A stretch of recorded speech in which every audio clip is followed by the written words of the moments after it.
Hello friends, welcome back Hindi India Dharm and science with Dolly 24। I hope so guys, आप सभी स्वस्थ होंगे, मस्त होंगे, ज़बरदस्त होंगे, हर रोज़ अपनी ज़िंदगी में नई नई खुशियों का वेलकम कर रहे होंगे। दोस्तों, आज हम बात करेंगे कर्म के बारे में, क्योंकि शास्त्रों में कर्म को ही ईश्वर का रूप बताया गया है, ईश्वर का स्वरूप बताया गया है।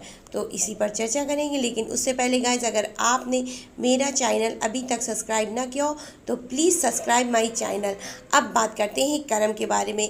कर्म ही सही पूछो तो हमारे जीवन का मूलभूत कारण होते हैं, और हमें कांड पर नहीं कि हम क्या कर रहे हैं, कैसे कर रहे हैं, कि इन सब चीज़ों पर नहीं, अपने कर्मों पर विशेष ध्यान देना चाहिए, क्योंकि कर्म ही जीवन का निर्धारण करते हैं कि हमारा जीवन कैसा होगा, अच्छा होगा या बुरा होगा, हमें जीवन में मान मिलेगा या सम्मान मिलेगा।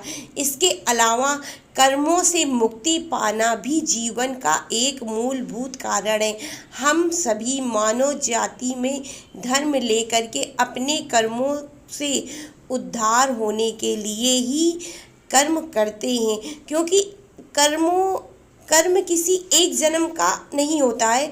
अगर कोई जीवन में लगातार निराशाओं का सामना कर रहा है, उसके जीवन में कोई भी अच्छी चीज़ें नहीं हो रही हैं, तो समझ जाओ कहीं ना कहीं उसके ये पिछले जन्म के कर्म है, क्योंकि इस जन्म में तो उसने ऐसा कोई कर्म किया नहीं कि जिसके वजह से उसको दुख भोगना पड़े, लेकिन वो उसके पिछले जन्म के कर्म होते। और हम सोचते हैं कि हमको आखिर ऐसा क्यों हो रहा है, किस लिए हमारे साथ हो रहा, जो हमको ऐसे जीवन यापन करने में कठिनाइयाँ प्राप्त हो रही हैं। इसके अलावा कर्म उस वक्त तक साथ नहीं दे, मतलब अच्छे हो या बुरे हो, कर्म हमें उस समय तक फल नहीं प्रदान करते हैं जब तक हम अपने माता पिता के साथ में रहते हैं। कहते हैं जो लोग माता पिता के साथ में रहते हैं, तो माता पिता को ही हिंदू धर्म में भगवान का स्वरूप माना गया है, भगवान का जो है रूप माना गया है। और माता पिता के साथ रहने वाले बच्चों के साथ एक बहुत अच्छी बात होती है। बच्चों की उम्र कोई भी हो,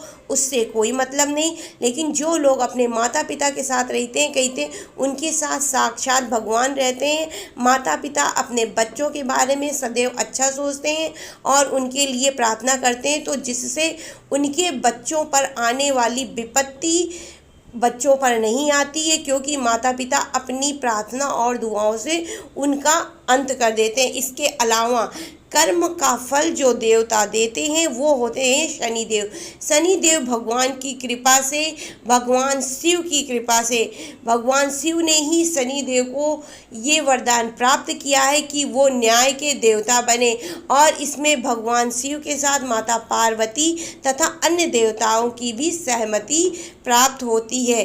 इसके अलावा भगवान कृष्ण ने भी गीता में अर्जुन को कर्म करने पर ही जो है उपदेश दिया है, क्योंकि कर्मों की ही महत्वता शनि देव के साथ भी होती है। और किसी भी जीवन काल में अन्याय नहीं किया है, किसी का भी गलत नहीं सोचा है, किसी के साथ भी कोई ऐसे कर्म नहीं किए जो उसको बुरा लगे या उसको किसी प्रकार की जो है हानि पहुँचे, तो शनि देव उसके साथ सदैव ही अच्छा करते हैं, उसके जीवन में मान सम्मान यश की वृद्धि करते हैं।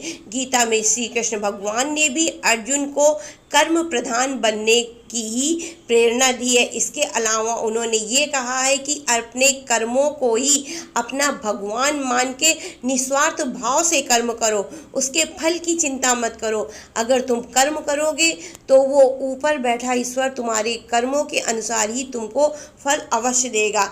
इसके अलावा हिंदू धर्म की पहचान किसी भी व्यक्ति के मानसिक या शारीरिक क्रिया या उस क्रिया के बाद परिणाम के बीच में संबंध के रूप में करता है। यह किसी व्यक्ति के वर्तमान पिछले जीवन के सभी कार्यों के परिणाम और नैतिकता के कारण प्रभाव की श्रृंखला को भी दर्शाता है।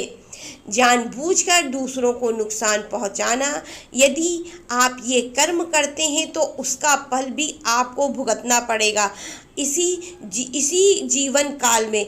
अगर आप ये सोचते हो कि हम किसी के साथ कुछ भी कर दें हमको कुछ नहीं होगा, हमने ये चीज़ बहुत सारे लोगों के मुंह से सुना, अरे ऐसा कुछ नहीं होता है, कर दो कुछ नहीं होगा, लेकिन ऐसा कुछ नहीं, क्या बहुत कुछ होता है, क्योंकि आप जानते हैं आपने किया, अगला नहीं जानता है कि आपने उसके साथ कौन सा कर्म कांड किया है।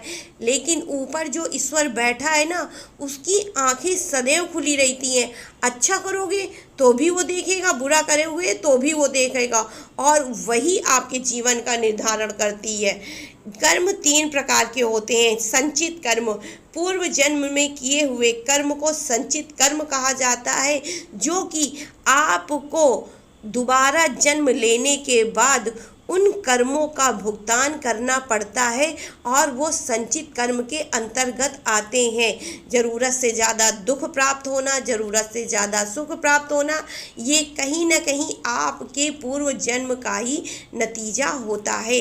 इसके अलावा प्रबद्ध कर्म, पूर्व जन्म में कर्मों को, जिन कर्मों फल को भोगना पड़ता है, वो प्रबद्ध कर्म कहे जाते हैं। इसके अलावा क्रियमाण कर्म, क्रियमाण माने वर्तमान काल में जो भी आप करते हैं, प्रेजेंट टाइम में अच्छा बुरा किसी के साथ कोई भी कर्म जो आप कर रहे हैं, वो आपका क्रियमाण कर्म होगा। और जो आप प्रेजेंट टाइम में कर्म करते हैं ना, उसका भुगतान आपको 11 से 21, 3 महीना, 6 महीना, 9 महीना, इतने दिन में कर्म का फल आपको भोगना ही भोगना पड़ता है। और अगर आप कहें ये कैसे तुम्हें मालूम, तो ये मैंने पढ़ा हुआ है, और अपने आप में भी प्रैक्टिकली ये कई लोगों पर मैंने देखा है कि उन्होंने दूसरों के साथ बुरा किया, उनके साथ भी बुरा ही हुआ। और कुछ कर्म तो इतने प्रबल मजबूत बुरे होते हैं कि उनकी न्याय प्रक्रिया आने में 3-3, 4-4, 6-6 साल का टाइम लग जाता है।